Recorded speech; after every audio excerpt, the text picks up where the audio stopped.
दोस्तों आज की इस वीडियो का टॉपिक है जी नकल कफाला कैसे करवाना है, तनाज़ुल कैसे लेना है। दोस्तों आज की इस वीडियो में मैं आपको बताऊंगा आपके पास दो ऑप्शन है कि आप बहुत इजीली अपना तनाज़ुल ले सकते हैं, ट्रांसफर अपना करवा सकते हैं। सबसे पहला ऑप्शन है जी आपके पास आपका कीवा के ऊपर कॉन्ट्रैक्ट नहीं हुआ। कीवा के ऊपर कॉन्ट्रैक्ट नहीं हुआ तो दोस्तों आप अपनी किसी दोस्त के थ्रू या किसी कंपनी के थ्रू आप उनसे बात करें, आप उनसे चेक करें। अगर आपका वो तनाज़ुल ले सकते हैं, अगर आपका वो ट्रांसफर ले सकते हैं तो दोस्तों सबसे पहला ये स्टेप है कि आपने अपनी कंपनी के अंदर या अपने किसी दोस्त अहबाब के थ्रू बात करनी है अपने नए कफील के साथ कि मैं इस तरह आपके साथ काम करना चाहता हूँ। उसके बाद प्रोसेस ये होगा कि आपने सबसे पहले अपना की जो कीवा की रजिस्ट्रेशन है उसको बनाना है, कीवा की एप्लीकेशन को डाउनलोड करके उसके अंदर आपने अपनी रजिस्ट्रेशन करनी है। ये आपका पहला स्टेप हो गया।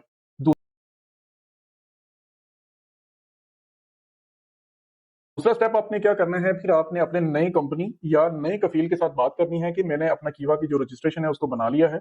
अभी उसके बाद कंपनी या नया कफील उसका प्रोसेस, उसका जो काम है वो ये होगा कि आपकी कीवा के ऊपर वो एक रिक्वेस्ट भेजेगा, तलब डालेगा आपके कीवा के ऊपर। आपने अपने कीवा को ओपन करना है, वहां पे जाके आपने उसको कॉन्ट्रैक्ट को जो भी आपको वो भेजेंगे उसको आपने एक्सेप्ट करना है।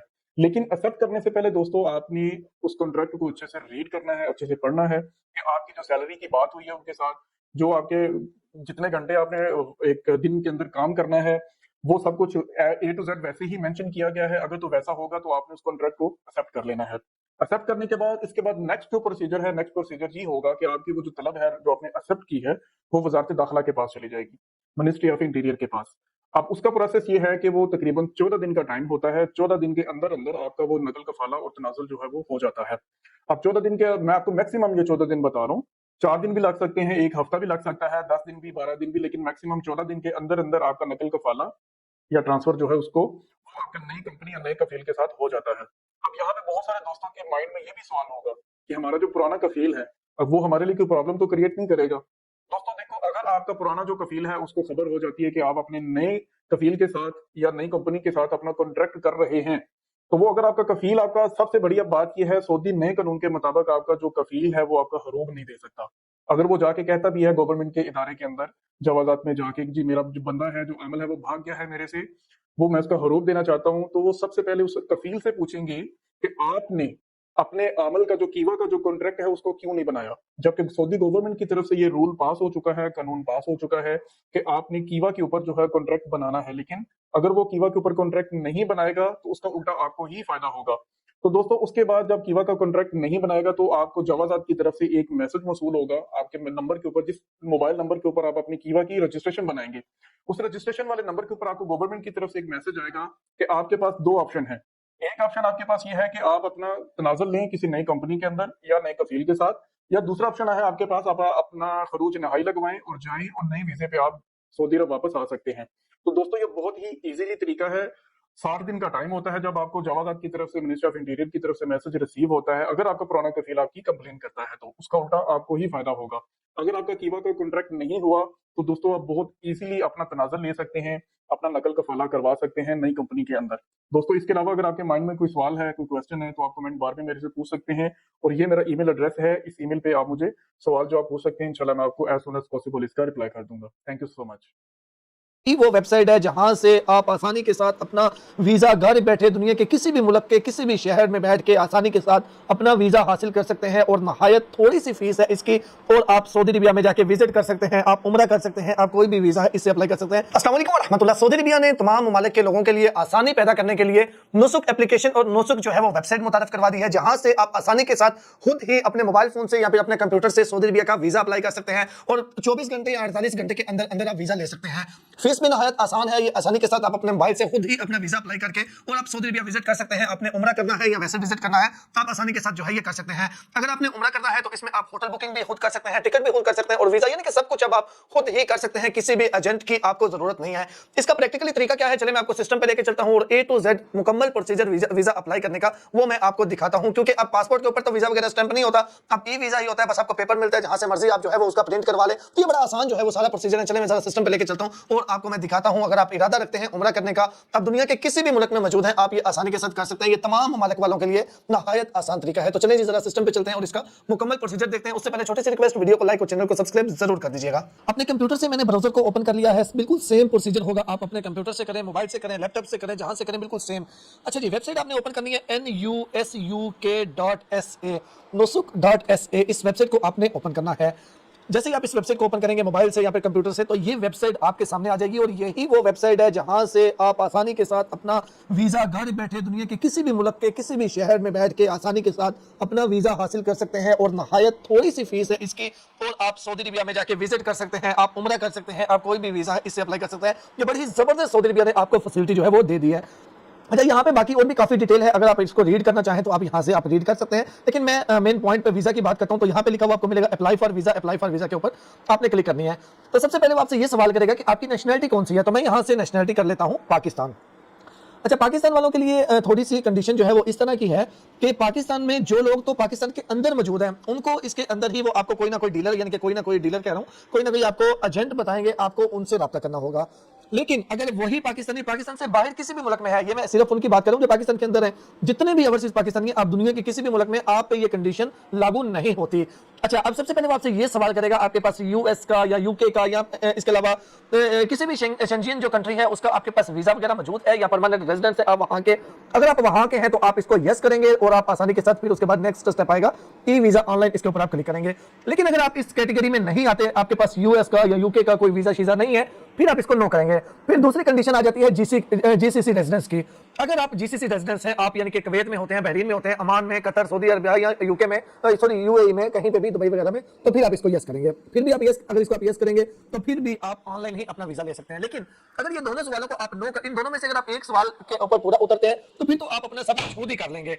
लेकिन अगर आप इन दोनों सवालों पे पूरे नहीं उतरते, आप इन दोनों को नो करेंगे, तो फिर वो आपको बताएगा कि आप या तो वीजा पैकेज के थ्रू ले सकते हैं या ऑथराइज्ड वीजा ऑफिस से या एम्बेसी से या ट्रांसिट वीजा के लिए आप जो है वो एलिजिबल है। ट्रांसिट वीजा या स्टॉप ओवर वीजा होता है जिसमें आप तकरीबन 2-3 दिन सऊदी अरबिया में रह सकते हैं, यानी कि आप सऊदी एयरलाइन की या फिर फ्लाइनस की टिकट बुक करेंगे, आप किसी और कंट्री में जा रहे हैं तो वहां पे आप स्टे कर सकते हैं। अब जाहिर सी बात है 90 लाख से ज्यादा ओवरसीज पाकिस्तानी है तो वो किसी ना किसी कंट्री में तो होंगे। आप जीसीसी कंट्री में है तो इसको यस करें, यूके वगैरह में है या वहां के किसी यूरोपियन कंट्री में है तो फिर आप इसको यस करें। इसको यस किया, उसके बाद आएगा ई वीजा ऑनलाइन। इसके अच्छा, ई वीजा ऑनलाइन भी है, वीजा ऑन अराइवल की फैसिलिटी भी है कि आप एयरपोर्ट पे पहुंच के आपको वीजा मिलेगा। वीजा थ्रू पैकेज के थ्रू भी ले सकते हैं या फिर आप ट्रांसिट वीजा भी ले सकते हैं। मैं आपको ट्रांसिट वीजा रिकमेंड नहीं करूंगा। उसका रीजन ये है कि बड़ा ही शॉर्ट टाइम होता है। तो इतना शॉर्ट टाइम होता है कि बंदा 2-3 दिन आप क्या कर सकते हैं यार। तो मतलब कि ये तो ऐसी जगह है कि जहां पे जाके हमारे दिल ही नहीं करता वापस आने पे। मदीना बाग स्पेशली ऐसी जगह है कि उसके तो मतलब अल्फाज ही नहीं है कि वहां पे जाके जो बंदे की फीलिंग्स होती है, वहां पे तो दिल करता है कि बस जिंदगी जो है वो इसी लम्हे में यहाँ पे ही गुजर जाए। तो इसलिए 2-3 दिन जो है, हाँ आपकी कोई मजबूरी है, बहुत ज्यादा आपके पास टाइम शॉर्ट है, आप चाहते हैं कि चलो यार ना होने से बेहतर है कुछ हो जाए, फिर आप ट्रांसिट वीजा जो है वो स्टॉप ओवर वीजा पे जा सकते हैं।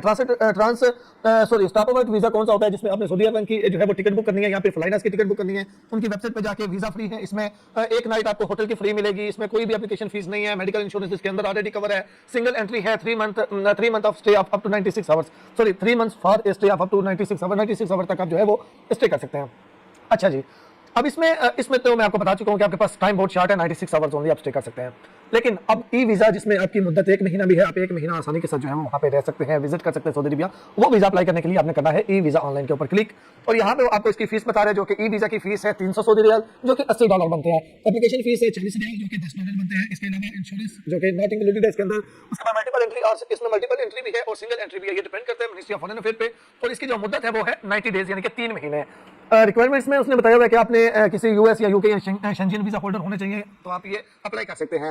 उसके बाद your visa must be business और टूरिस्ट वीजा, आपका आपने जो बिजनेस वीजा अप्लाई कर सकते हैं, टूरिस्ट वीजा अप्लाई कर सकते हैं। तो उसके बाद नीचे आएगा अप्लाई फॉर ई वीजा, इसके ऊपर आपने क्लिक करनी है तो आपको ये मोफा की वेबसाइट के ऊपर लेके आ जाएगा। यहाँ पे आपने आ जाना है, यहाँ पे आके अब आपने क्या करना है, सबसे पहले तो वैसे बात है आपने इसका अकाउंट बनाना है। अगर आपका अकाउंट नहीं है तो यहाँ पे रजिस्टर लिखा हुआ मिलेगा, रजिस्टर के ऊपर आपने क्लिक करना है। रजिस्टर के ऊपर क्लिक करके यहाँ पे आपने ईमेल लगानी है, आपने अपना कोई भी पासवर्ड बनाना है और उसके बाद नीचे आएगा इमेज कोड, जो भी इस तरह का कैप्चा कोड हो वो लिख के रजिस्टर पे क्लिक करेंगे। आपकी ईमेल पे एक ईमेल आएगी, उसके उसमें एक लिंक होगा, उस लिंक पे क्लिक करेंगे, आपका अकाउंट बन जाएगा और वो वेरीफाई हो जाएगा। उसके बाद आपने मेन पेज पे आ जाना है, अपना ईमेल पासवर्ड लगा के, और उसके बाद इस तरह से जो भी दोबारा से कैप्चा कोड आएगा वो लगा के आपने अपने अकाउंट में लॉगिन हो जाना है।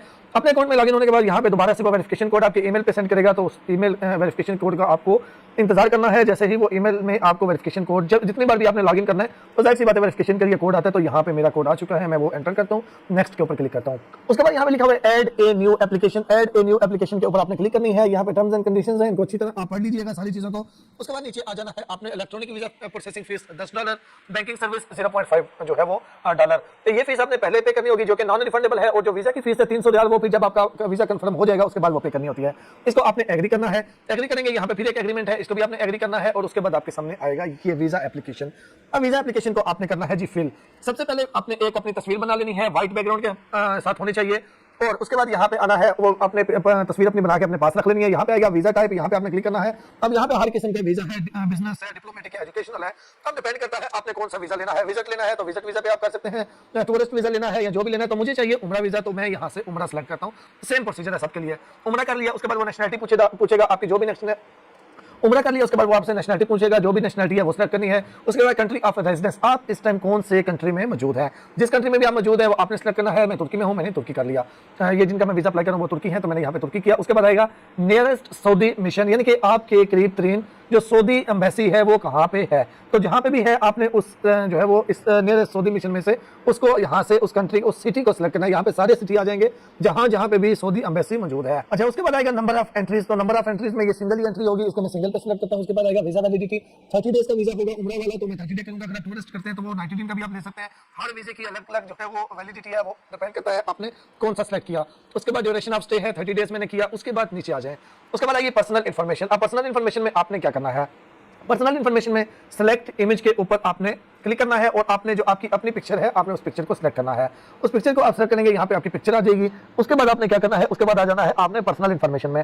अब आपने अपना पासपोर्ट निकालना है। आपके पासपोर्ट के ऊपर जो आपका फर्स्ट नेम लिखा हुआ है यहाँ पे आपने वो अपना फर्स्ट नेम लिखना है, पहले इंग्लिश में लिखना है, और उसके बाद अगर आपका सेकंड जो है आपका फादर नेम है या ग्रैंड फादर नेम है वो आप यहाँ पे लिखना चाहिए, वो आप लिख सकते हैं। फर्स्ट नेम और लास्ट नेम ये जरूरी है, बीच में आप फादर नेम और अपने ग्रैंड फादर का नेम लिखना चाहिए, आपकी अपनी मर्जी है। अच्छा, फर्स्ट नेम में पासपोर्ट के मुताबिक अपना फर्स्ट नेम लिखें, लास्ट नेम में पासपोर्ट के मुताबिक आप अपना लास्ट नेम जो है वो लिखें। इसी तरह अपना फर्स्ट नेम अरबिक में लिखें यहाँ पे, और इसी तरह आप अपना अरबिक में फैमिली नेम यानी कि सर नेम लिखें यहाँ पे, और इसी तरह आप फादर का नेम और ग्रैंड फादर का नेम अरबिक में लिखना चाहिए, आप लिख सकते हैं, आपकी मर्जी है। ये चीजें हो गई। अब उसके बाद यहाँ पे आप नीचे आ जाएं। अच्छा, उसके बाद वो पूछे do you have previous nationality, यानी कि जो आपने नेशनलिटी सिलेक्ट किया इससे पहले कोई और नेशनलिटी थी आपकी, अगर थी तो यस, अगर नहीं थी तो नो करेंगे। उसके बाद पासपोर्ट नंबर आएगा, आपका जो भी पासपोर्ट नंबर है वो लिखना है। पासपोर्ट टाइप कौन सा है, डिप्लोमेटिक है, स्पेशल है, जो भी है। मेरा नॉर्मल है, ये नॉर्मल किया। इशू कंट्री कौन से कंट्री ने इशू किया, पाकिस्तान ने किया, मैंने पाकिस्तान कर लिया। डेट ऑफ इशू कौन सी डेट को इशू हुआ, जिस डेट को भी इशू हुआ वो लिखना है। पासपोर्ट की एक्सपायरी डेट क्या है वो आपने लिखनी है। प्लेस ऑफ बर्थ क्या है वो आपने लिखनी है। उसके बाद डेट ऑफ बर्थ जो भी है आपने लिस्ट में से वो सिलेक्ट करनी है। उसके बाद आईडी नंबर, आपका जो पाकिस्तानी आईडी कार्ड नंबर है वो भी यहाँ पे आप लिख सकते हैं, अगर लिखना चाहें तो। अगर नहीं है, ना लिखना चाहें तो ना लिखें, बेशक आपकी मर्जी है। उसके बाद रिलीजन मुस्लिम है, नॉन मुस्लिम है, अल्हम्दुलिल्लाह इस्लाम किया। उसके बाद मैरिटल स्टेटस, मैरिड है या अनमैरिड है, मैरिड किया। मेल है, फीमेल है, यहाँ से सिलेक्ट करना है। उसके बाद आएगा ऑक्यूपेशन स्टेटस, ऑक्यूपेशनल स्टेटस यानी कि आपका पेशा क्या है। अगर अनएम्प्लॉय है तो इस पर क्लिक कर दे, अगर कोई काम करते हैं तो इस पर टिक ना करें, और फिर यहाँ से आप उसको सिलेक्ट करें जो भी आप काम करते हैं और जो भी आपका पेशा है, यहाँ से आप जो है वो सिलेक्ट कर सकते हैं। KSA होम एड्रेस, यहाँ पे वो कह रहे हैं कि सऊदी अरबिया का होम एड्रेस, तो आप अपने किसी भी दोस्त, किसी भी क्लोज रिलेटिव का जो है वो यहाँ पे एड्रेस दे सकते हैं मुकम्मल। आप बिल्डिंग नंबर वगैरह उससे पूछ लें, उसको सब कुछ पता होता है, उनका नेशनल एड्रेस बना हुआ होता है, सेम उसके मुताबिक आप यहाँ पे लिख लें। ठीक हो गया। उसके बाद नीचे आ जाए। उसके बाद आएगा ट्रांसपोर्ट मोड, आप ट्रैवल करके सऊदी अरबिया कैसे जाएंगे, बाय एयर, बाय लैंड या बाय सी। तो बाय एयर जाएंगे, बाय एयर किया। पोर्ट ऑफ एंट्री, आप सऊदी अरबिया कौन से एयरपोर्ट से एंटर होंगे, तो यहाँ पे सारे एयरपोर्ट हैं, ताइफ, हाइल, सारे। तो यहाँ से आपने जिस एयरपोर्ट से भी एंटर होना है आपने उसको सिलेक्ट करना है। एक्सपेक्टेड डेट, एंट्री डेट, क्योंकि आप अंदाजन सऊदी अरबिया में कौन सी डेट को एंटर होंगे, जो आपको अंदाजन, अगर आपने टिकट करवाई हुई है तो वो टिकट के मुताबिक आप यहाँ से डेट लिखें। उसके बाद पर्पस क्या है, उम्रा कर लिया। फ्लाइट नंबर है अगर तो वो लिख दें। उसके बाद वो क्या कह रहे हैं, have you ever travel to other country during the last 5 years, तो कह रहे हैं कि आप पिछले 5 सालों में किसी कंट्री का आपने ट्रैवल किया है। अगर किया है तो आप इसको यस करेंगे, और आप उसको यहाँ पे ऐड करेंगे कि कौन से कंट्री का किया, कब किया, पर्पस क्या था, तो यहाँ से आप वो सिलेक्ट करेंगे। अगर नहीं किया तो आप इसको नो कर देंगे। उसके बाद यहाँ पे इसको डिक्लेरेशन है, इसको टिक करना है। यहाँ पे कैप्चा कोड है 030963, आपका कोई भी और कोड आएगा जो भी आएगा वो लिखना है, और यहाँ पे सेव लिखा हुआ है, सेव के ऊपर आपने क्लिक करनी है।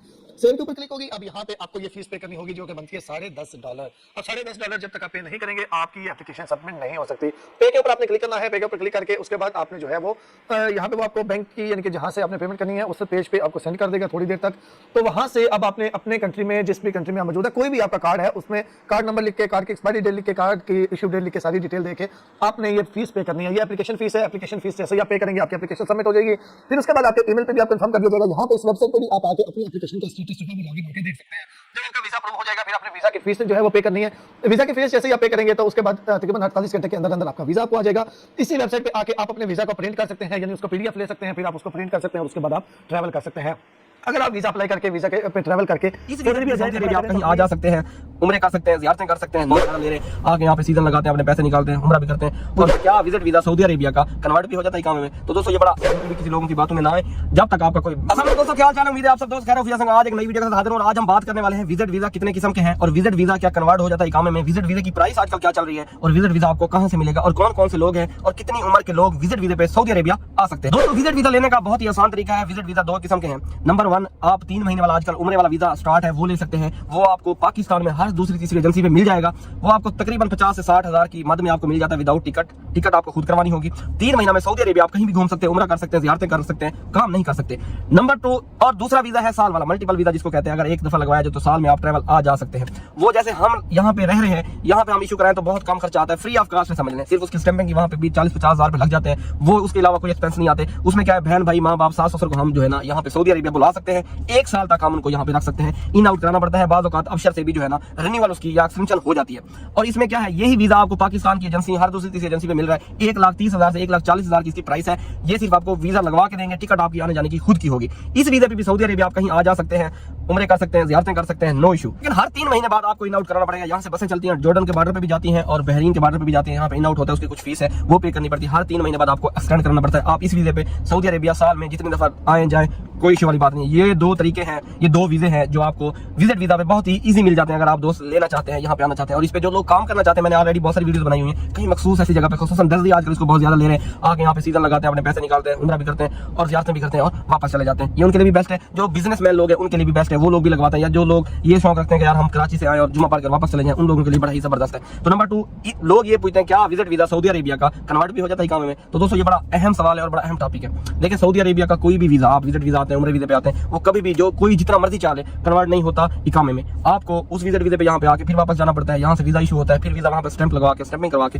फिर आप दोबारा नए वीजे पे आते हैं। ये वाला वीजा बिल्कुल भी कन्वर्ट नहीं होता। कोई भी आपको ये कहता है कि ये देता है भैया वहाँ आपके कन्वर्ट करा देंगे, ऐसा कोई भी बात नहीं है। कोई भी ऐसा चक्कर नहीं है। विजिट वीजा सिर्फ विजिट वीजा के लिए जैसे दुबई में कन्वर्ट हो जाता है, लेकिन सऊदी अरेबिया का सिस्टम टोटली डिफरेंट है। यहाँ पे जो विजिट वीजा है वो सिर्फ विजिट वीजा है। इकामा वर्क वीजा जो है वो आपको दोबारा यहाँ से इशू कराना पड़ता है, या कोई कंपनी भेजती है या कोई कफील भेजता है, तो वो आपको नए सिरे से काम शुरू करना पड़ता है और अपने मुल्क पाकिस्तान से लगवा के आना पड़ता है। इन चीज़ों का ख्याल रखें। अगर आप दोस्त विजिट वीजा पे आना चाहें मोस्ट वेलकम आए। अगर आपकी ऐसी पोजीशन है कि आपको लोग जो है ना कह रहे हैं जी काम है ये है वो, ऐसे बिल्कुल भी किसी लोगों की बातों में ना आए जब तक आपका कोई यहाँ पे मजबूत बंदा ट्रस्टेबल बंदा ना हो जो आपको आगे काम पे लगाए। अगर आप साल वाले मल्टीपल वीजे पे आना चाहते हैं तो फिर आए, अदरवाइज अपने पैसे ना जाया करें, क्योंकि आपकी तकरीबन आने जाने की 1.5 लाख की तो टिकट ही लग जाएगी। तो ये तकरीबन 2.5-3 लाख रुपए पानी फिर जाता है। इसके लिए कोई भी मेडिकल नहीं चाहिए और इसके लिए जो एज की लिमिट है कोई भी नहीं है। कोई भी इस पे आ सकता है, बच्चे से लेकर बूढ़े तक, साल वाले पे और 3 महीने वाले उम्र वाले पे कोई भी बंदा आ सकता है। No age limit, nothing medical, कुछ भी नहीं। जिस तरह लोगों को बहुत सारी ऐसी बीमारियां होती है जो सऊदी अरेबिया में आपको पता है कि हेपेटाइटिस वगैरह और ऐसी अछूता बीमारी है जो यहाँ पे मतलब अलाउ नहीं, आपका मेडिकल अनफिट कर दिया जाता है। तो वो लोग क्या करते हैं साल के वीजे पे आते हैं, एक्सटेंड कराते रहते हैं। इस तरह इनका यहाँ पे काम है या वहाँ पे मेडिकल क्लियर नहीं होता। तो ये इस चीज़ का बहुत सारा ख्याल करें। मुझे बहुत सारे कमेंट्स आ रहे हैं, इसलिए मैंने सोचा कि वीडियो बना देते हैं ताकि लोगों को समझ आ जाए। विजिट वीजे पे सऊदी अरेबिया में आप दंदना के बाहर काम नहीं कर सकते। विजिट वीजा यहाँ पे कन्वर्ट नहीं होता। विजिट वीजा सिर्फ विजिट के लिए, आप पूरा सऊदी अरेबिया घूमें, आपको कोई नहीं रोकेगा, चेक करेंगे, आपको देखेंगे पासपोर्ट आपका वैलिड है। 6 महीने पासपोर्ट आपका वैलिड होना चाहिए। जब भी आप सऊदी अरेबिया का कोई भी वीजा लगवा रहे हैं तो उसके लिए 6 महीने का पासपोर्ट होना बहुत जरूरी है। आप पाकिस्तान से, इंडिया से, बांग्लादेश से, अफगानिस्तान से, कहीं से भी मेरी वीडियो देख रहे हैं तो इन चीजों का बहुत ज्यादा ख्याल करें। तो उम्मीद करते हैं दोस्तों ये वीडियो आपको पसंद आई होगी। मिलेंगे आपको अगली वीडियो में, तब तक के लिए। ऐसे तमाम अफराद जो अपनी फैमिली को सऊदी अरेबिया बुलाने से घबराते हैं, उनको पता ही नहीं है कि फैमिली बुलवाएंगे तो अखराजात हमारे कितने होंगे, वो डरते रहते हैं। और ऐसे तमाम अफराद जो जज्बाती फैसला कर लेते हैं, उनकी इनकम ही कम होती है और वो फैमिली को सऊदी अरेबिया में बुलवा लेते हैं और उनको अंदाजा ही नहीं होता कि सऊदी अरेबिया में फैमिली बुलवाने के बाद अखराजात कितने हैं और फिर वो अखराजात से घबरा जाते हैं। तो आप लोगों को ये फैसला करना बहुत ही आसान हो जाएगा आज की इस वीडियो के बाद। क्या आपको अपनी फैमिली को सऊदी अरेबिया में फैमिली विजिट वीजा पे बुलवाना चाहिए या नहीं बुलवाना चाहिए, और अगर बुलवाना चाहिए तो फिर आपके तकरीबन कितने अखराजात होंगे, उस हवाले से आज हम बात करेंगे। बहुत ही अहम टॉपिक है अगर आप ये इरादा रखते हैं, अगर आपकी ये नीयत है तो सबसे पहले काम जो आता है आपको होता है वीजा का। अगर तो आपकी फैमिली का जो विजिट वीजा है वो आपको कफील कंपनी दे देते हैं तो आपको फ्री में मिल जाता है, तो ये तो आपका खर्च खत्म हो गया यानी सऊदी अरेबिया से। अगर आपको यही वीजा बाहर से लेना पड़ता है, अगर आपकी कंपनी आपको ताउन नहीं कर रही, अगर आपका कफील आपको वीजा नहीं निकाल के दे रहा, तो आपके फैमिली मेंबर जितने भी हो तकरीबन 1000 रियाल, नॉर्मल दिनों की बात कर रहा हूँ, कुछ मौके ऐसे होते हैं जैसे हज का मौका होता है, उम्रा का मौका होता है, तो ऐसे मौकों पर ये रेट और ज्यादा बढ़ जाते हैं। तो नॉर्मल रूटीन में 1000 रियाल बाहर की मार्केट से अगर आपने वीजा लेना है तो तकरीबन 1000 रियाल आपका ये खर्च होता है जो आपको वीजा लेना पड़ता है अगर कफील कंपनी ताउन नहीं करते। ये मैंने 1000 रियाल यहाँ पे लिख दिया है, 1000 रियाल हो गया ये वाला। साथ साथ मैं चीजें आपको बताता जाऊंगा, टोटल भी आपको करके बताऊंगा। उसके बाद अखराजात आपके आ जाते हैं स्टैंपिंग के। अब स्टैंपिंग जो है, आपके जो बच्चे हैं जो 18 साल 15 साल से कम है, तो उनके स्टैंपिंग के चार्जेस आपके तकरीबन 550 रियाल लग जाते हैं जब आप स्टैंपिंग करवाते हैं अपने मुल्क में। तो अगर आपकी वाइफ है या कोई भी ऐसा जिसकी उम्र 40 साल से कम है, तो तकरीबन 900 रियाल आपको स्टैंपिंग के चार्जेस ये पड़ जाते हैं। और अगर किसी की उम्र 50 साल से ज्यादा है, तो उसके तकरीबन 1050 रियाल पर पासपोर्ट आपको स्टैंपिंग के चार्जेस ये पड़ जाते हैं आपके मुल्क से स्टैम्प करवाने के।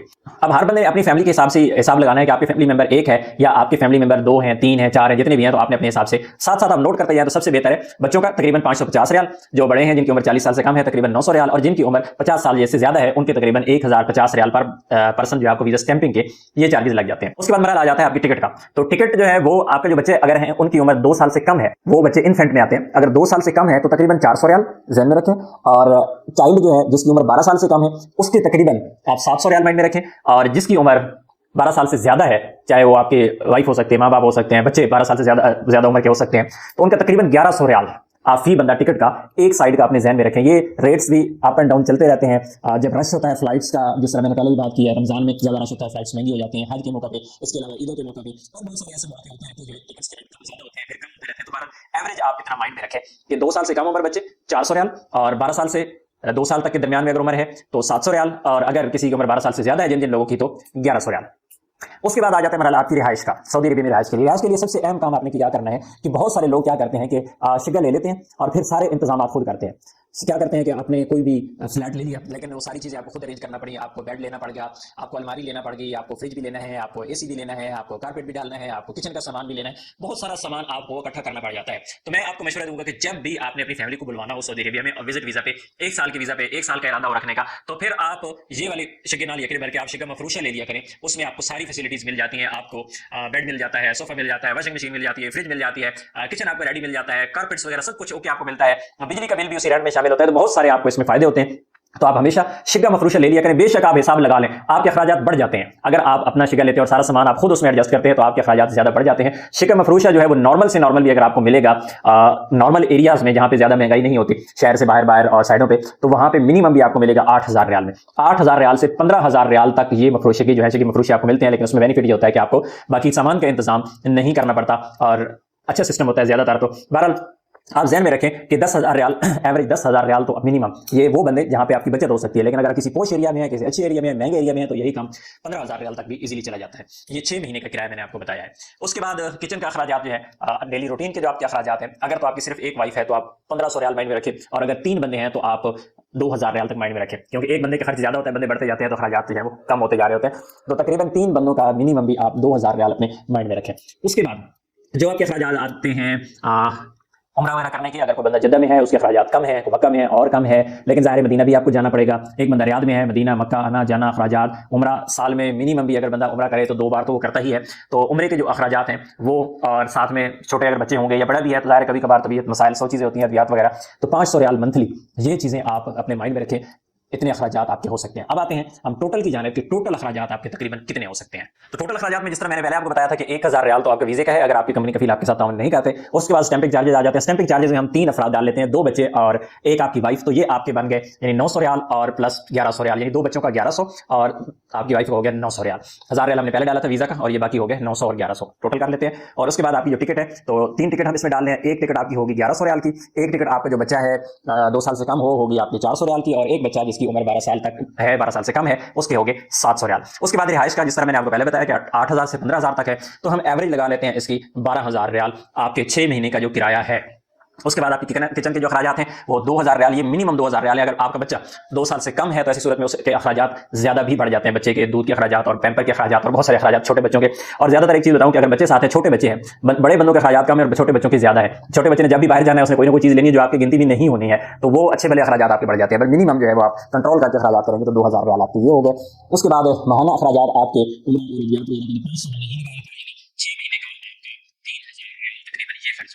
अभी डिपेंड करता है कि आप आपके पास ये टोटल अमाउंट बनती है, पहले से इंतजाम करके रखते हैं, या फिर आप ये आइडिया लगाते हैं कि हर महीने आपकी सैलरी इतनी होती है और उसमें इतने इतने अखराजात निकल सकते हैं आप, और किस तरह आप मंथली उसको चला सकते हैं। तो आते हैं टोटल की जानिब, टोटल कितने अखराजात होंगे। वीजा का हो गया आपका 1000 रियाल, उसके बाद आपके 1100 और 900 रियाल जो है स्टैंपिंग के आपके हो गए, ये टोटल हो गए आपके 2000 रियाल। उसके बाद आपके हो गए टिकट के आपके बने 1800 और 400 2200 रियाल बन गए। उसके बाद आपके आगे 12,000 आपकी जो 6 महीने का किराया है, और उसके बाद आपके लग गए 3,000 रियाल जो आम अखराजात हमने डाल दिए थे, यानी कि 1,000 रियाल वीज़ा का हो गया, 2,000 रियाल उसके हो गए स्टैंपिंग के, 2200 रियाल हो गए टिकट के, 12,000 रियाल घर का किराया, इसी तरह किचन का माहाना खर्चा 2,000 रियाल डाल के 6 महीने का 12,000 रियाल, और 3,000 रियाल जो हमने नॉर्मल अखराजात डाल दिए थे। कुल मिला के ये आपके बनेंगे 32,200 रियाल। अगर इसको डिवाइड करते हैं 6 महीने पे तो मंथली 5,366 रियाल आपको पड़ जाते हैं, जो कि आपने कभी सोचा भी नहीं होगा कि इतने अखराजात होते हैं। लेकिन जब आप टोटल अखराजात करें और उसके बाद इसको अगर आप तकसीम करें 6 पे, तो आपके पास इसके करीब कोई ना कोई फिगर आ जाएगी। उसके बाद वाले अखराजात 6 महीने के बाद वाले 6 महीने दूसरे जो होंगे उनके अखराजात आपके कम हो जाएंगे, क्योंकि उसमें आपको आपके स्टैंपिंग के चार्जेस भी निकल जाएंगे, वीज़ा भी आपको नहीं लेना होगा, और उसके बाद आप अगर टिकट नहीं लेते आने जाने की, आपका वीज़ा एक्सटेंड हो जाता है या एग्जिट री एंट्री करते हैं तो वो भी अखराजात कम हो जाता है। यानी हाफ मिनिमम आप लगा लें कि अगले 6 महीने में आपके कितने अखराजात होंगे। ये आपके तकरीबन अखराजात आते हैं। बाकी आपने अपना हिसाब खुद लगा लेना है कि आपकी कितनी फैमिली मेंबर्स हैं और कहाँ कहाँ आप अपने अखराजात कम कर सकते हैं। अब आपने अगर माइंड बनाना है फैमिली को विजिट वीज़ा बुलाने का, तो ये चीज़ें दोस्तों आज की इस वीडियो में हम सीखेंगे कि आप सऊदी अरब का फैमिली विजिट वीज़ा और पर्सनल विजिट वीज़ा कैसे अप्लाई कर सकते हैं। लेकिन आज हम अभी फिलहाल जो है फैमिली विजिट वीज़ा जो है उसके ऊपर डिस्कस करेंगे। जैसा कि आप जानते हैं सऊदी अरब के अंदर जो रूल्स एंड रेगुलेशन है वो थोड़े चेंज होते रहते हैं। उसी के मद्देनजर हमने सोचा कि अपने व्यूअर्स के साथ इस वीडियो को भी शेयर करना चाहिए, ताकि वो जब अपने फैमिली मेंबर्स का वीज़ा अप्लाई करें तो वो कोई भी मिस्टेक ऐसी ना करें जिसकी वजह से उनका वीज़ा रिजेक्ट हो जाए। तो दोस्तों टाइम वेस्ट किए बगैर चलते हैं अपनी स्क्रीन पर। यहाँ पे आपको गूगल पे जाना है और यहाँ पे आपको एक वेबसाइट है visa.mufa.gov.sa। आपको इस वेबसाइट के ऊपर क्लिक करना है। जैसे ही आप इसके ऊपर क्लिक करेंगे दोस्तों आपके सामने इस तरह का इंटरफेस ओपन हो जाएगा। यहाँ पे आपने इसको क्रॉस करना है। मोस्टली ये जो वेबसाइट है ये अरबी के अंदर ही ओपन होती है, आप यहाँ से इसको इंग्लिश के अंदर भी कन्वर्ट कर सकते हैं। ये मैं अपने उन दोस्तों के लिए बना रहा हूँ वीडियो जिनको अरबिक की समझ नहीं आती, वो अपना वीज़ा इंग्लिश के अंदर अप्लाई करना चाहते हैं। तो दोस्तों यहाँ पे आपको स्क्रॉल डाउन करना है। यहाँ पे आप देखेंगे service for citizen and residents, यहाँ पे आपको क्लिक करना है। जैसे ही आप इसके ऊपर क्लिक करेंगे स्क्रॉल डाउन करेंगे, यहाँ पे आपको दिखाई दे रहा होगा सिटीजन, जीसीसी सिटीजन और रेजिडेंट्स। आपको सिटीजन के ऊपर क्लिक करना है और यहाँ पे आपको रेजिडेंट्स के ऊपर आना है। Family visit visa application for residents, यहाँ पे आपको अप्लाई के ऊपर क्लिक करना है।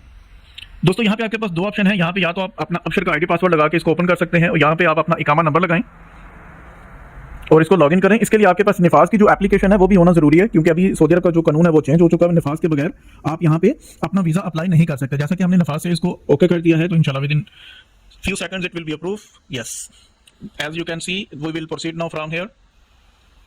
यहाँ पे वो आपको कह रहा है जी आपका पासपोर्ट का जो डाटा है वो बिल्कुल करेक्ट होना चाहिए। यहाँ से आप इसको क्लोज कर दीजिए। ये मेरी सारी डिटेल आ गई। यहाँ पे जो स्पॉन्सर है यहाँ पे वीज़ा जो यहाँ पे अप्लाई करेगा, और यहाँ पे आपको अपना वीज़ा नंबर जो है, आप जब सऊदी अरब में आते हैं तो आपके ऊपर जो स्टिकर वीज़ा लगता है उसके ऊपर जो वीज़ा नंबर लिखा होता है वो आपको यहाँ पे एंटर करना होता है। मैं अभी यहाँ पे अपना वीज़ा नंबर आप एंटर करता हूँ। मुझे अपना वीज़ा देख लीजिए कहाँ पे है। जी दोस्तों यहाँ पे हम अपना वीज़ा नंबर जो है उसको एंटर करेंगे। जो भी आपका पासपोर्ट के ऊपर जो वीज़ा स्टिकर लगता है उसके हिसाब से यहाँ पे आपको अपना वीज़ा नंबर एंटर करना है। उसके बाद इसको प्रोसीड कर सकते हैं। उसके बाद यहाँ पे आपको ये कोड लगाना है। एग्रीमेंट अप्रूवल के ऊपर क्लिक करेंगे और इसको 739978 122 विजिटर के ऊपर आप क्लिक करेंगे। पर्सनल इन्फॉर्मेशन के अंदर आएंगे। यहाँ पे आपको उसकी डिटेल डालनी है जिसके लिए आप अपना वीज़ा, अपने फैमिली मेंबर का वीज़ा निकलवा रहे हैं। यहाँ पे आपको उसकी नेशनैलिटी जो है वो सिलेक्ट करनी है। फॉर एग्जांपल पाकिस्तान से हैं। यहाँ पे आपको फर्स्ट नेम जो है, फर्स्ट नेम का मतलब होता है कि जो बंदे का अपना नाम होता है। सॉरी, लास्ट नेम यहाँ पे आएगा। लास्ट नेम का मतलब होता है कि जो आप यहाँ पे अपना फादर का जो नाम आता है आपका, वो आपको यहाँ पे लिखना है। जैसा कि मैं यहाँ पे फोटो भी लगा दूंगा। सर नेम और गिवन नेम के हिसाब से सर नेम जो है उसको लास्ट नेम भी बोलते हैं, फैमिली नेम भी बोलते हैं, और जो गिवन नेम होता है उसको फर्स्ट नेम भी बोलते हैं और गिवन नेम भी बोलते हैं। तो यहाँ पे आप फॉर एग्जाम्पल यहाँ पे जो लास्ट नेम है आपका वो आप डालेंगे। फॉर एग्जाम्पल आपका लास्ट नेम आ जाता है अली और यहाँ पे फर्स्ट नेम है आपका रजा। फॉर एग्जाम्पल आपका जो सही नाम है वो रजा अली है। आप यहाँ पे अली और रजा, यहाँ पे आप बर्थ ऑफ डेट जो है वो लिखेंगे। फॉर एग्जाम्पल उनकी डेट ऑफ बर्थ है 1990 की जनवरी 1 और यहाँ पे प्लेस ऑफ बर्थ जो है, बर्थ प्लेस वो पाकिस्तान लिख दीजिए, या पासपोर्ट के ऊपर जो प्लेस ऑफ बर्थ लिखी होती है वो उनकी आपने लिखनी है। फॉर एग्जाम्पल अगर सियालकोट है, गुजरावाला है, लाहौर, कोई भी आपका पासपोर्ट के ऊपर जो लिखा हुआ है एज पर आपको यहाँ पे लिखना है। फॉर एग्जाम्पल आप सियालकोट लिख दीजिए। यहाँ पे आपको रिलीजियस के अंदर वो अगर मुस्लिम है, मुस्लिम, नॉन मुस्लिम है, मुस्लिम के ऊपर क्लिक करना है। ये जो आपके पास ऑप्शन है ऑक्यूपेशनल स्टेटस, अगर अनएम्प्लॉयड है यहाँ पे आपको अनएम्प्लॉयड के ऊपर क्लिक कर देना है। अदरवाइज आप इसको ऐसा भी एम्प्टी भी छोड़ सकते हैं। तो बेहतर अगर वो जॉब नहीं कर रहे कोई भी तो अनएम्प्लॉयड के ऊपर क्लिक कर दीजिए। जेंडर, अगर आप अपनी वाइफ को बुला रहे हैं आप फीमेल के ऊपर क्लिक करेंगे। अगर आप भाई को बुला रहे हैं मेल पे क्लिक कर लीजिए। रिलेशन आपको यहाँ पे लिखना है कि आपका रिलेशन क्या है। तो फॉर एग्जाम्पल अगर हम अपने भाई को बुलाना चाहते हैं, ब्रदर के ऊपर क्लिक करेंगे और यहाँ पे आपको अपना मोबाइल नंबर एंटर करना है। दोस्तों आपने और भी काफ़ी सारी वीडियोस देखी होंगी, उन वीडियोस के अंदर लोगों ने वीज़े ऑलरेडी अप्लाई किए होते हैं। जस्ट वो आपको एक फॉर्म दिखा देते हैं, मैं आपको ये पूरा फिल करके दिखा रहा हूँ। यहाँ पे आपको अपना ईमेल एड्रेस जो है वो डालना है, लेकिन कोशिश करनी है आपने कि ये जो फॉर्म है ये आपने एज सून एज पॉसिबल इसको फिल करना है, अदरवाइज ये सेशन जो है आपका एक्सपायर हो जाता है। यहाँ पे पासपोर्ट नंबर आएगा जिसके लिए आप वीज़ा अप्लाई कर रहे हैं। यहाँ पे पासपोर्ट नॉर्मल आ जाएगा, इशू डेट जो है उनकी वो आ जाएगी। यहाँ पे फॉर एग्जाम्पल जनवरी 1, 2024 और एक्सपायरी डेट आप डाल दीजिए जो भी उनके पासपोर्ट की है। पासपोर्ट इशू प्लेस जो है वो अगर उनका गुजरांवाला, लाहौर, सियालकोट, इस्लामाबाद जहाँ से भी बना हुआ है वो आपने यहाँ पे एंटर करना है। उसके बाद यहाँ पे आ जाएगा कमिंग प्लेस। यहाँ पे आपने वीज़ा कौन सी एम्बेसी में भेजना है। यहाँ पे पाकिस्तान के अंदर 2 एम्बेसी हैं, इस्लामाबाद और कराची। आप फॉर एग्जाम्पल अगर इस्लामाबाद का वीज़ा इशू करवाते हैं तो वो आपका इस्लामाबाद की एम्बेसी से वीज़ा इशू होकर आएगा। अगर आप कराची को सिलेक्ट करेंगे वो आपका पासपोर्ट कराची एम्बेसी में जाएगा।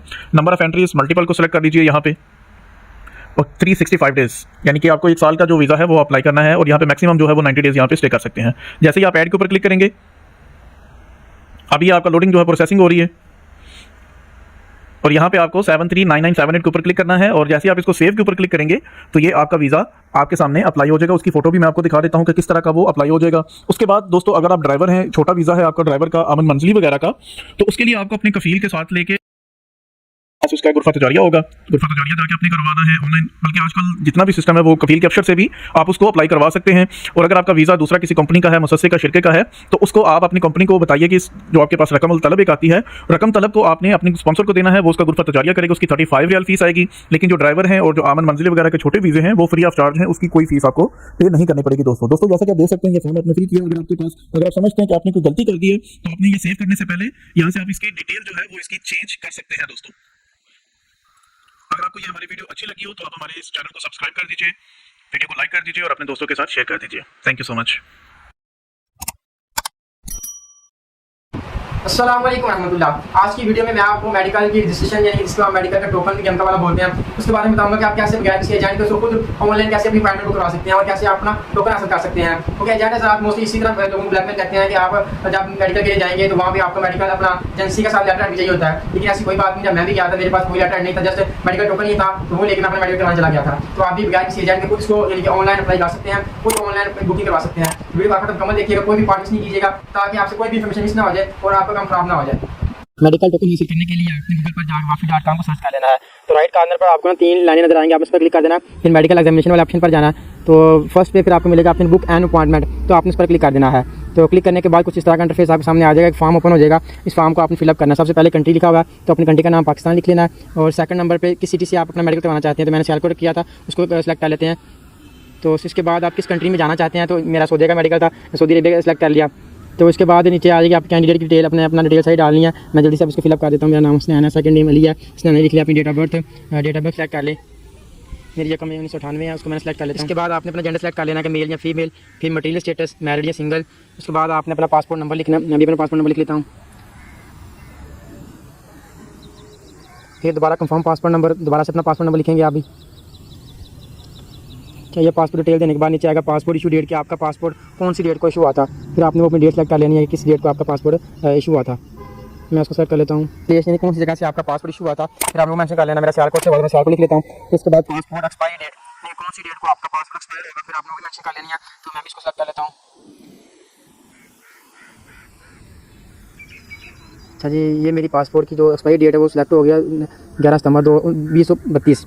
तो फिर इसके बाद select visa type, work visa पे जाएंगे, वर्क वीज़ा। फिर अपनी ईमेल इंदराज कर लेनी है। ईमेल करने के बाद नीचे आपका मोबाइल फ़ोन है, तो ये देख लिया मेरा ये येलो टाइप का हो गया, इसको ना थोड़ा मैंने गलत लिख दिया। ऐसा करना कि +92 लेकिन फिर मोबाइल नंबर आपने दर्ज करना, तो ये यानी कि करेक्ट रहेगा। तो इसको मैं दुरुस्त कर लेता हूँ, +9 फिर आगे से अपना बाकी नंबर। तो ये देखनी है, इसका ना जो येलो हुआ था ना वो ख़त्म हो गया। तो इसके बाद नीचे आपने अपना फिर ID कार्ड नंबर लिख लेना।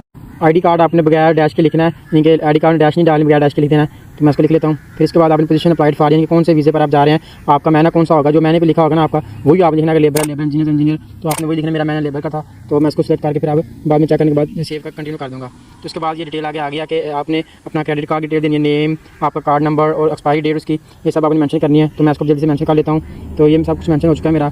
तो उसके बाद नीचे से यानी कि CVC जो कोड होते हैं वो लिख के इसको आप नेक्स्ट पर क्लिक कर देना है। नेक्स्ट पर क्लिक करने के बाद आगे आपको दो ऑप्शन मिलेंगे कि जिस पेमेंट का जो कंफर्मेशन कोड है वो आपको मोबाइल नंबर के जरिए मिले या ईमेल के जरिए मिले, तो आपने मोबाइल टैक्स पर क्लिक करके इसको कंफर्म कर देना है। तो फिर आपको मोबाइल नंबर पर ना एक कोड आएगा, फिर आपने वो कोड लेके या वेरिफिकेशन कोड डालकर इसमें तो इसको सबमिट पर क्लिक कर देना। फिर इससे आपकी पेमेंट जो है ना $10 वो आपके अकाउंट से काटी जाएगी। तो फिर थोड़ी सी प्रोसेसिंग के बाद आपके आगे ना आपका जो टोकन है ना वो शो हो जाएगा किसी तरह का। तो फिर आपने इसको देखना, नीचे थोड़ा सा नीचे इसको स्क्रॉल करेंगे तो उसके बाद आपको एक PDF का ऑप्शन मिलेगा। फिर आपने वहाँ से जाकर इसको आप डाउनलोड भी कर सकते हैं, आप डाउनलोड कर लेना है। तो डाउनलोड करने के बाद कुछ इस तरह आपको ये नजर आएगा, ये मेरी मेडिकल की टोकन स्लिप है। आपने कमर डे लिखी होगी और साथ में ये भी लिखा होगा कि आपका मेडिकल जो सेंटर है ना वो कौन सी लैब का होगा, क्योंकि आपने जो सिटी सेलेक्ट करना होता है लेकिन आप मेडिकल लैब सेलेक्ट नहीं कर सकते। मैंने सिटी सेलेक्ट किया था तो फिर मुझे नवा मेडिकल लैब का अपॉइंटमेंट मिली थी। तो ये जो टोकन होता है एक मिनट तक आपने 1 मिनट के अंदर अपना मेडिकल हाथ करवा लेना। अगर आप नहीं करवाएंगे तो ये टोकन ज़ाया हो जाएगा। तो फिर बाद में मैंने अपना मेडिकल करवाया जो कि अल्हम्दुलिल्लाह बिल्कुल फिट था। तो मैंने अपना मेडिकल कैसे फिट करवाया, मैंने कौन कौन से पहले कहते हैं कि मेडिकल करवाने से और मेडिकल में कौन कौन से टेस्ट होते हैं और मेडिकल के कौन कौन से डॉक्यूमेंट रिक्वायर्ड होते हैं, और फिर बाद में आप कैसे अपने मेडिकल रिपोर्ट को 2 दिन बाद ऑनलाइन चेक कर सकते हैं। ये सब डिटेल्स मैंने वीडियो बना रखी है अपने पर्सनल एक्सपीरियंस से। आप वीडियो को जरूर देखिएगा, मैं इनका लिंक डिस्क्रिप्शन दे दूँगा, आप वहाँ से इसको देख सकते हैं। और चैनल को जरूर सब्सक्राइब कर लें, बेल आइकन क्लिक कर लें ताकि हाल आने वाली वीडियो का नोटिफिकेशन आप तक आसानी पहुँच सके। शुक्रिया, अल्लाह हाफिज़। अस्सलाम वालेकुम दोस्तों, क्या हाल चाल है? उम्मीद करता हूं बिल्कुल खैर वाफियत से होंगे। दोस्तों एक गुड न्यूज़ है जो कि बहुत अच्छी न्यूज़ है, जो कि हमारे पंजाब वालों के लिए और बल्कि कहा जाए कि सिंध वालों के लिए भी मतलब कि यानी कि अच्छी न्यूज़ है, क्योंकि जो बायोमेट्रिक ऑफिस हुआ करता था, एतमाद ऑफिस, वो पंजाब की साइड लाहौर में हुआ करता था या इस्लामाबाद में हुआ करता था। यानी कि उनको भी जो इंटीरियर वाले लोग हैं जो हमारे पंजाब के हैं, उनको या तो कराची जाना पड़ता था, कराची के अलावा या वो लाहौर जाते थे या इस्लामाबाद जाके वो अपने फिंगरप्रिंट कराया करते थे। तो उनके लिए क्या अच्छी न्यूज़ है? उनके लिए ये अच्छी न्यूज़ है कि मतलब कि मुल्तान में एक एतमाद सेंटर नया बनाया गया है जो कि ओपन हो चुका है। 18 मार्च से वो काम भी कर रहे हैं, यानी कि फिंगरप्रिंट भी लोग जाके वहाँ से करा रहे हैं। बाकी उसके अलावा अगर कराची में बात की जाए, साथ जो लोग इंटीरियर के कराची में आया करते थे, कराची में भी बहुत ज्यादा रश हुआ करता था, और उसके अलावा लाहौर जाके फिंगरप्रिंट कराया करते थे, वहाँ पे भी बहुत ज्यादा रश होता था। तो अब ये रश खत्म हो जाएगा। और दूसरी चीज, जो भाई लोग अपने पंजाब के हैं वो जाके मतलब कराची या मतलब लाहौर में जाया करते थे, तो अपना किराया वगैरह भी भर के जाया करते थे, तो किराए की भी उनकी बचत हो गई और टाइम की भी बचत हो गई। मतलब कि ये नहीं है कि वर्क वीजा वाले जो भी फिंगर आपने करवाने होंगे वो वहाँ पे आप जाके करा सकते हैं, मतलब विजिट वीजा वाले करा सकते हैं। और मतलब फैमिली विजिट होता है, जो भी एनिमल जो भी फिंगर होते हैं वो वहाँ पे आपको, जैसे कि कराची में जैसे हो रहे थे और लाहौर में हो रहे हैं, तो उसी तरह से वहाँ पे भी सारे ही फिंगर होंगे, सारे वीजा के होंगे। ये नहीं है कि आप सिर्फ वर्क वीजा के करा सकते हैं, बल्कि जितना भी वीजा है टोटल वीजा के हो सकते हैं। ठीक है, काफी सारे भाई हैं, दोस्त हैं जो मुझे कमेंट कर रहे थे, बार बार मुझसे पूछ रहे थे कि भैया ये बताएं ये रियल इन्फॉर्मेशन है और यानी कि वाकई खुली है, वहाँ पे ओपन हो गया है तुम्हारा सेंटर मुल्तान में या नहीं। तो मैंने सोचा जो है ना आप भाई को मैं ये शेयर कर दूं मालूमात। और ये 18 मार्च से यानी कि काम भी कर रहे हैं और ओपन है, यानी कि खुला हुआ है। और उसकी जो अभी टाइमिंग है, रमजान की टाइमिंग भी आपको मैं बता देता हूँ, और उसका एड्रेस है जो, वो एड्रेस भी मैं आपको समझा देता हूँ कि कौन सी जगह पे है मुल्तान में। तो उसके एड्रेस की तरफ चलते हैं। एड्रेस मैं स्क्रीन पे भी शो कर देता हूँ और आपको बता भी देता हूँ कि LMQ रोड चाह उस्मानाबाद मुल्तान में ये एतमाद ऑफिस बायोमेट्रिक ऑफिस बनाया गया है। यहाँ पे आप लोग जाके जो है ना फिंगरप्रिंट अपने करा सकते हैं। तो इसकी टाइमिंग की बात की जाए तो ये सुबह 8:30 बजे ओपन होता है और शाम को यानी कि 5:30 बजे ये बंद होता है, और हफ्ता इतवार वाले दिन ये बंद होता है। ठीक है, 2 दिन। तो बाकी फ्राइडे की अगर बात की जाए तो फ्राइडे सुबह 8 बजे 8:30 बजे खुलता है और 4:30 बजे ये बंद हो जाता है। ये तमाम मालूमात आप मैंने शेयर कर दिया है। मतलब कि ये बाकी मुल्तान में बायोमेट्रिक ऑफिस बना दिया गया है, बल्कि ओपन भी हो चुका है, लोग फिंगरप्रिंट भी करा रहे हैं। सारे मामला जैसे कराची में आया करते थे लोग, अब मुल्तान में जाएंगे जो हमारे पंजाब के थे, जैसे कि मैंने पहले बताया। ठीक है, उसके अलावा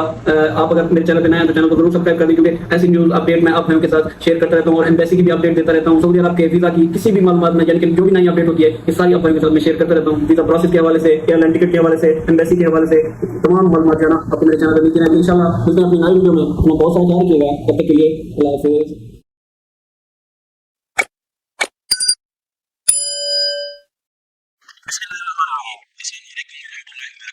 आप दोस्तों को क्या हाल है? उम्मीद है कि सब बढ़िया से होंगे। मैं हूं आपका दोस्त अमीन, एक नई इन्फॉर्मेटिव वीडियो के साथ आपकी खिदमत में हाजिर हूं। आज की वीडियो में हम बात करेंगे एतमाद ऑफिस में इस साल बनने वाली नई पॉलिसी पर, जिसके साथ साथ बात करेंगे कि आपने दुआ की फी अदा करनी होती है और कौन कौन से डॉक्यूमेंट साथ लेके जाने होते हैं। इसका मुकम्मल प्रोसीजर बताऊंगा। ये वीडियो उन तमाम दोस्तों के लिए है जो सऊदी अरब जाने के खासमंद हैं, जिनका वीज़ा प्रोसेस होने जा रहा है या ई-नंबर मिल गया है और वो बायोमेट्रिक करवाना चाह रहे हैं। वीडियो को एंड तक ज़रूर देखिएगा ताकि मुकम्मल प्रोसीजर आपकी समझ में आ जाए। सबसे पहले बात करते हैं जो लोग इस्लामाबाद से अपना बायोमेट्रिक करवाना चाहते हैं। इस्लामाबाद एतमाद ऑफिस ने एक नया कानून लागू कर दिया है, जिसके मुताबिक आपको 1 दिन पहले अपॉइंटमेंट लेनी पड़ेगी, उसके बाद आपके फिंगरप्रिंट होंगे। तो बायोमेट्रिक करवाने के लिए जितने भी लोग इस्लामाबाद जाना चाहते हैं वो पहले 1 दिन जाके अपॉइंटमेंट लेंगे और उसके बाद नेक्स्ट डे उनकी बारी आएगी फिंगरप्रिंट के लिए। अपॉइंटमेंट लेने के लिए अब आपको कितनी फीस अदा करनी पड़ेगी और कैसे अपॉइंटमेंट ली जाएगी और कौन कौन से डॉक्यूमेंट चाहिए, ये बाद में बात करते हैं। उससे पहले मैं आपको बता दूं कि पाकिस्तान में 5 बड़े शहरों में एतमाद ऑफिस मौजूद हैं, जहां से जाके आप फिंगरप्रिंट करवा सकते हैं। पेशावर में मौजूद है, क्वेटा में मौजूद है, लाहौर में, कराची में और इस्लामाबाद में। तो ये 5 बड़े शहरों में एतमाद के ऑफिस मौजूद हैं, जहां से आप जाके अपने फिंगरप्रिंट करवा सकते हैं। अब बात कर लेते हैं कि इसके लिए आपको कौन कौन से डॉक्यूमेंट साथ लेके जाने हैं। तो आपने अपना ओरिजिनल पासपोर्ट लेके जाना है, इसके साथ आपने जो ई-नंबर वाला पेपर है वो लेके जाना है। कोशिश करें कि 3 नंबर वाला इंग्लिश और जो अरेबिक में दोनों प्रिंट अपने साथ लेके जाएं। अपने शनाख्ती कार्ड की कॉपी लेके जानी है और अपने डॉक्यूमेंट जो मैंने बताए हैं इनका एक कॉपी सेट साथ लेके जाएं, क्योंकि एतमाद ऑफिस से आपको जो कॉपी मिलेगी हो सकता है वो महंगी हो, तो बाहर से पहले करवा के साथ लेके जाएं। अब बात कर लेते हैं इसकी फीस पर। तो इसकी फीस जो है वो तकरीबन 1530 रुपए है जो आपसे चार्ज की जाती है।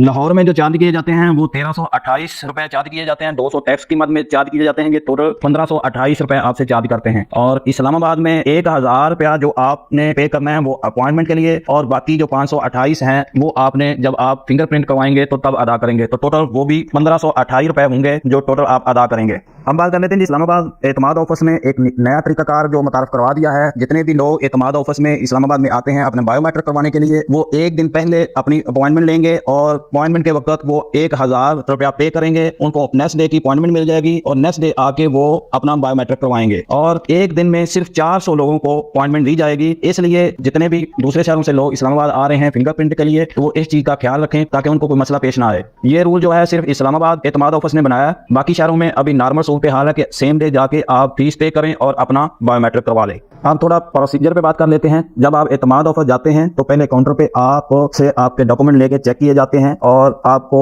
नेक्स्ट काउंटर पे भेज दिया जाता है। नेक्स्ट काउंटर पे आप फीस पे करते हैं। फीस पे करने के बाद आपको एक टोकन मिल जाता है। टोकन लेके आप बैठ जाते हैं और जब आपका नंबर आता है तो आप आगे अंदर जाते हैं, जाके अपने फिंगरप्रिंट करवाते हैं। उसके बाद आपको स्लिप दे दी जाती है और वो स्लिप लेके आप अपनी एजेंसी के पास आ जाएं। तो उम्मीद है ये वीडियो आपके लिए हेल्पफुल साबित होगी। वीडियो को लाइक करें, दोस्तों के साथ शेयर करें, चैनल को सब्सक्राइब कर लें, बेल आइकन को प्रेस कर लें ताकि आने वाली तमाम वीडियोस के नोटिफिकेशन आप तक पहुंच सकें। मिलते हैं नेक्स्ट वीडियो में, तब तक के लिए अल्लाह हाफिज।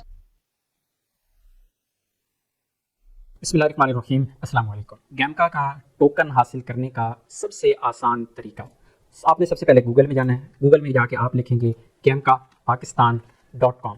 उसके बाद आपके सामने पहला लिंक ओपन होगा, इसको आपने ओपन कर लेना है। ओपन करने के बाद आपको 2 ऑप्शन मिलते हैं। व्हाट्सएप के जरिए आपने अपॉइंटमेंट बुक करनी है या फिर ऑनलाइन ही बुक करनी है। तो हम यहाँ पे ऑनलाइन करेंगे। बुक योर अपॉइंटमेंट पे जाके क्लिक करना है। एक फॉर्म हमारे सामने ओपन हो जाएगा, उस फॉर्म को हमने यहाँ पे फिल करना है। सबसे पहले यहाँ पे हम कंट्री अपना लिखेंगे पाकिस्तान है। उसके बाद सेलेक्ट सिटी, कौन से सिटी से आपने अपना मेडिकल करवाना है। यहाँ पर जितने भी शो हो रहे हैं, लाहौर, इस्लामाबाद, कराची, पेशावर, मुल्तान, गुजरावाला, रावलपिंडी, सियालकोट, और सियालकोट में सऊदी अरबिया के लिए नहीं है, बाकी तमाम शहरों में आप मेडिकल करवा सकते हैं। तो हम इस्लामाबाद को सिलेक्ट करेंगे। किस मुल्क के लिए करवाना है आपने यहाँ पे क्लिक करना है, मुल्क सेलेक्ट करना है। हमने सऊदी अरबिया को सिलेक्ट किया।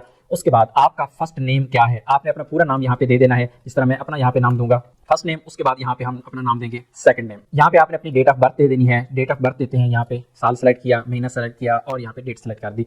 सेलेक्ट नेशनलिटी सेलेक्ट करनी है। नेशनलिटी क्या है, तो हम पाकिस्तानी है, यहाँ पे हम पाकिस्तान सेलेक्ट कर देंगे। मेल है, फीमेल है जी, मेल है। उसके बाद आपका मैरिटल स्टेटस क्या है, सिंगल है या मैरिड है, मैरिड पे क्लिक कर दिया। पासपोर्ट नंबर क्या है, पासपोर्ट नंबर आपने यहाँ पे टाइप करना है। दोबारा आपने पासपोर्ट नंबर यहाँ पे टाइप कर देना है। उसके बाद पासपोर्ट की इशू डेट क्या है, आपने यहाँ पे इशू डेट दे देनी है। महीना भी सिलेक्ट करना है, डेट भी सिलेक्ट करनी है। उसके बाद एक्सपायरी डेट क्या है, एक्सपायरी डेट सेलेक्ट कर दी। उसके बाद प्लेस ऑफ इशू, आपका पासपोर्ट कहाँ से इशू हुआ।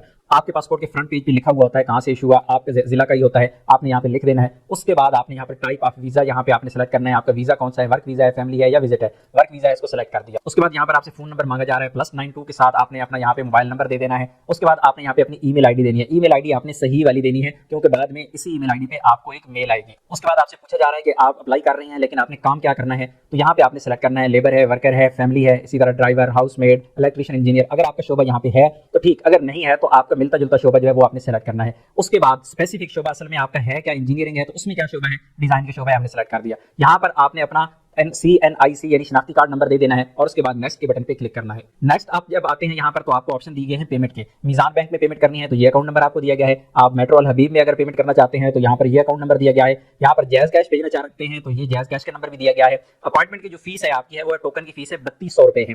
जब फीस आपकी जमा हो जाएगी और आपने उसकी स्लिप को संभालना है जरूर, फीस जो आपने सेंड करनी है उसकी स्लिप संभालनी है। जैज़ कैश से भी भेजेंगे तो उसमें ट्रांजैक्शन आईडी होनी चाहिए। जब आप पेमेंट सेंड कर देते हैं आपके पास ट्रांजैक्शन आईडी जो कंफर्मेशन मैसेज आता है कि आपकी पेमेंट सेंड हो गई है तो उसमें एक आईडी होती है, ट्रांजैक्शन आईडी कहलाती है, वो आपने संभालनी है लाजमी से।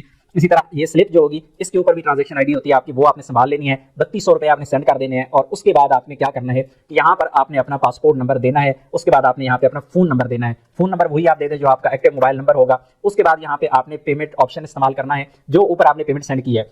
आपने बैंक में सेंड किया अगर तो आप बैंक को सेलेक्ट करेंगे, अगर इजी पैसा जैज कैश किया है तो वो आप सेलेक्ट करेंगे। और यहाँ पर हमने सेलेक्ट कर दिया जैज कैश को, यानी जैज कैश से हमने पेमेंट सेंड की और उसके बाद जो ट्रांजैक्शन आईडी की बात मैंने की है वो यहाँ पे आपने दे देनी है। ये लाजमी से आपने यहाँ पे देनी है। बाद में आपका मसला अगर बनेगा हल तो हो जाएगा, लेकिन आपको टेंशन काफी होगी। उसके बाद जब आप पेमेंट सेंड करके ये सारी डिटेल आप यहाँ पे सेंड कर देंगे तो आपको कहा गया है कि 1 घंटा तक आपने इंतजार करना है। और ये टाइम होगा सुबह 8 बजे से 11:30 बजे रात तक। अगर ये काम आप करते हैं, फॉर्म फिल करते हैं, तो फिर 1 घंटे के अंदर आपको रिप्लाई आएगा। अगर आप रात लेट नाइट ये वाला फॉर्म फिल करते हैं तो फिर आपको सुबह के वक्त रिप्लाई आएगा। उसके बाद आपने यहाँ पे इस पे एग्री पे क्लिक करना है और यहाँ पे आपने क्लिक कर देना है बुक नाउ पे। बुक नाउ पे क्लिक करने के बाद ये अपॉइंटमेंट आपकी बुक हो चुकी है। यहाँ पर ईमेल आ चुकी है और यहाँ पर एक और चीज यहाँ पे इन्होंने बता दी है कि अभी आप क्या चीज सेंड करें। सबसे पहले पासपोर्ट का फ्रंट पेज स्कैन करके आप वो सेंड कर दें। जो पेमेंट आपने जमा करवाई है उसकी स्लिप भी हमें सेंड कर दें। और करनी कहाँ पे है, या तो आपने यहाँ पे मेल करनी है या इन नंबर्स पर आपने व्हाट्सएप करनी है। आप व्हाट्सएप करेंगे, जिस तरह मैंने आपको कहा था कि पहले पेमेंट कर दें और उसमें स्लिप वगैरह सेंड कर दें। अगर आपने वो पेमेंट नहीं भी की तो आप यहाँ पे पेमेंट कर सकते हैं। आपको यहाँ पर अकाउंट नंबर फिर दिया गया है मीजान बैंक का, कि इसमें आप पेमेंट कर दें। ये आपकी टोकन की पेमेंट होती है। जो मेडिकल आपका होना होता है वो आप जब गेम का सेंटर जो आपको दिया जाएगा, दोबारा ईमेल आपको आएगी, जो आपको स्लिप मिलेगी, तो वो वाली जो ईमेल होगी उसमें डिटेल बताई होगी। तो जब आप मेडिकल सेंटर में जाएंगे तो वहां पे आपको फी जो है मेडिकल की पे करना होगी और वो तकरीबन 15 से 17,000 रुपए के दरमियान हो सकती है। मैक्सिमम 17 तक जा सकती है, वैसे तकरीबन 15,000 रुपए आपकी फीस होगी। तो गेम के वेबसाइट का लिंक मैंने डिस्क्रिप्शन में दे दिया है, वहां पे जाके आप ओपन कर सकते हैं। उम्मीद है आज की इन्फॉर्मेशन आपको अच्छी लगी होगी। इन्फॉर्मेशन अच्छी लगी तो वीडियो को लाइक कीजिएगा। मिलते हैं नेक्स्ट वीडियो में, तब तक के लिए इजाजत दीजिए। अल्लाह हाफिज़। अस्सलाम वालेकुम रहमतुल्लाह। मैंने अभी रिसेंटली अपना मेडिकल करवाया है और ये मेरी मेडिकल की रजिस्ट्रेशन स्लिप आप स्क्रीन पर देख सकते हैं। मेडिकल सेंटर जाने से पहले बंदे के ज़हन में बहुत से सवाल जन्म देते हैं और बंदा नर्वस भी हो जाता है कि पता नहीं कौन कौन से टेस्ट मेडिकल सेंटर में होंगे, क्या उसका तरीकाकार होगा। तो अल्हम्दुलिल्लाह मेरी मेडिकल की रिपोर्ट बिल्कुल फिट किया, ये आप स्क्रीन पर देख भी सकते हैं।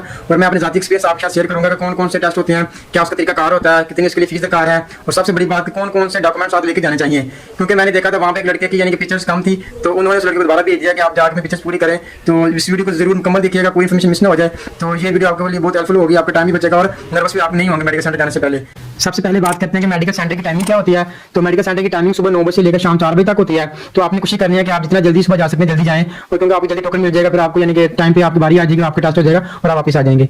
तो डॉक्यूमेंट्स साथ ये चाहिए होते हैं। सेंटर में जाने से पहले आपने डॉक्यूमेंट्स प्रिपेयर करके साथ लेके जाने हैं। उनमें से सबसे पहले आपका original passport, original ID card, passport की फोटोकॉपी, आईडी कार्ड की फोटोकॉपी और आपका रजिस्ट्रेशन स्लिप जो गैमका वाली स्लिप होती है वो, जिसे हम आम ज़बान में टोकन भी बोलते हैं। और इसके अलावा 2 पिक्चर्स, उसका बैकग्राउंड कोई भी हो सकता है, चाहे वो ब्लू हो या व्हाइट हो, कोई इशू नहीं उसका। ये सारे मुकम्मल डॉक्यूमेंट्स लेके मैं गया, तो लैब के बाद चौकीदार बैठा था, उसने सारे डॉक्यूमेंट्स चेक किए कि इसके डॉक्यूमेंट्स वगैरह सारे मुकम्मल है ना। तो उसने फिर टोकन देखना, मुझे 3 नंबर में टोकन आया था, टोकन देके ऊपर भेज दिया कि आप लैब के अंदर जा सकते हैं। मैं अंदर गया तो वहाँ पे कंप्यूटर ऑपरेटर था, उसने इनके सारा डाटा मेरा कंप्यूटर के अंदर इनपुट किया और वहाँ पे मेरी साथ लाइव पिक्चर भी ली उन्होंने। वो सारा डाटा पुट करने के बाद पिक्चर भी होगी लाइव। तो 17,000 रुपये फीस उन्होंने मुझसे वसूल की थी मेडिकल टेस्ट की। तो यहाँ पे ये बात याद रखना कि आपने फीस किसी को नहीं देनी, किसी एजेंट को नहीं देनी, किसी थर्ड बंदे को नहीं देनी। वहाँ पे जो रिसेप्शन पे कंप्यूटर ऑपरेटर होगा ना, उसी को आपने फीस देनी है। और वहाँ उससे ना अपनी जो फीस की स्लिप होती है ना, पेमेंट प्रूफ, वो आपने ले लेना कि मुझे इसकी ना स्लिप भी दे दे। तो फीस और ये सारा डाटा पुट होने के बाद आपको ना फिर वो सेंटर के अंदर भेज देंगे। 3-4 मरहले होती हैं इसके प्रॉपर, वो मैं आपको डिस्कस करता हूँ अभी कौन कौन से इनके टेस्ट होते हैं वहाँ पे। और एक सबसे जरूरी बात जो मुझसे मेडिकल सेंटर में बार बार पूछी, वो भी आपको बताता हूँ ताकि आप उसके लिए पहले से तैयार हो जाएं।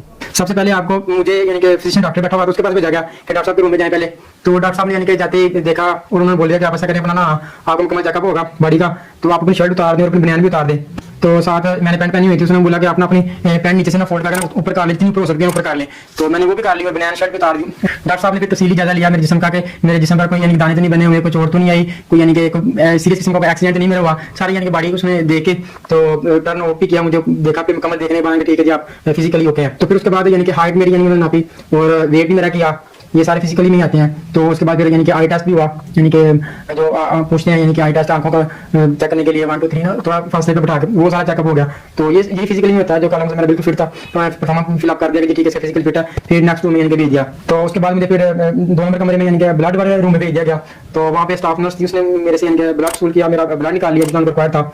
तो साथ में पेशाब के लिए छोटी यानी कि डिग्री दिया जाएगा, आप वॉशरूम में जाएं, इसमें आप पेशाब का सैंपल यानी कि जमा करवा दें। यानी कि 2 नंबर में ब्लड आपके लिया जाएगा और साथ में आपका पेशाब का सैंपल लिया जाएगा। ये सब सैंपल लेने के बाद आपको फिर 3rd नंबर पे दिया जाएगा, तीसरे यानी कि एक्सरे मशीन के वहाँ पे एक्सरे टेक्नीशियन के पास। तो फिर मैं उसके पास गया तो उसने यानी कि सारा मेरी स्लिप वगैरह देखने के बाद मुझे बोला आदमी मशीन के सामने खड़ी हो जाए। उन्होंने भी मेरी शर्ट उतरवा ली थी, शर्ट उतार के फिर मशीन के साथ यानी कि जैसे वो एक्सरे करते हैं वहाँ मेरा एक्सरा हो गया। तो ये 3-4 मरहले थे इसके। तो यहाँ पे एक बात मैंने नोटिस की थी, आप यानी कि सुबह से देख लीजिएगा कि आपने अपना जो टोकन होगा ना गमका वाला, उसको अच्छे से पढ़ लेना। उसमें डिटेल लिखी होती है आपकी कि आप कौन से कंट्री में जा रहे हैं, आपने कौन सा कैटेगरी की वीजा लिया हुआ है, उसके अलावा आप कौन से शहर में जा रहे हैं, आपका कौन सा प्रोफेशन है, ये सारे ना सवाल आपसे पूछे जाएंगे। मेरे से ये बार बार ये सवाल पूछे गए हैं, पहले काउंटर वाले ये सभी सवाल पूछे, फिर फिजिशियन ने ये सारे सवाल पूछे हैं, फिर यानी कि बॉडी कलेक्शन होनी थी ब्लड की सैंपल्स की, उन्होंने ये सारे सवाल पूछे, फिर एक्सरे वाले ने ये सारे सवाल पूछे हैं। यानी कि आपने ना अपने इनको चेक करते हैं, कॉन्फिडेंस भी चेक करते हैं ना बंदे का, तो आपने भी सारी अपनी स्लिप देख लेनी है, उसको पढ़ लेना, डाटा को यानी कि अपने ज़हन में बना लेना कि मेरा वीजा कौन सा होगा, यानी कि मैं किस कैटेगरी के हिसाब से जा रहा हूँ, मैं इंजीनियर हूँ, मैं लेबर में जा रहा हूँ, जो भी आपका वीजा होगा वो आपको पता होगा, अपने जान से पूछ लेना, वो सारी डिटेल्स भी आपको आनी चाहिए, क्योंकि ये बारी बारी सारी डिटेल्स पूछी जाती हैं। तो ये थी आज छोटी सी वीडियो का कौन कौन से टेस्ट होते हैं, कौन कौन से मराहल होते हैं मेडिकल टेस्ट सेंटर में, तो मैंने आपको बता दिया। आपने नर्वस नहीं होना, फिर फ्रेश रहना है, तो कोई नर्वस होने की बात नहीं है, कोई यानी कि बड़े लंबे चौड़े मेडिकल नहीं होते वहाँ पे, ये 3-4 स्टेप्स होते हैं मैंने आपको बता दिए। तो इंशाल्लाह नेक्स्ट वीडियो में आप डिटेल से बताऊंगा कि कैसे आप मेडिकल अपना फिट करवा सकते हैं, कौन कौन सी आपको प्रिकॉशन पहले करनी चाहिए, कौन कौन सी एहतियात करनी चाहिए, अगर आपका मेडिकल फिट हो जाए तो उसके क्या नुकसान होंगे, ये डिटेल वीडियो इंशाल्लाह मैं नेक्स्ट लेके आ रहा हूँ, उसका लिंक मैं डिस्क्रिप्शन में दे दूंगा, आप वहाँ से देख सकते हैं। तो चैनल को सब्सक्राइब कर लें, बेल आइकन में क्लिक कर लें, ताकि हर नई आने वाली वीडियो तो आप तक आसानी पहुँच सके। शुक्रिया।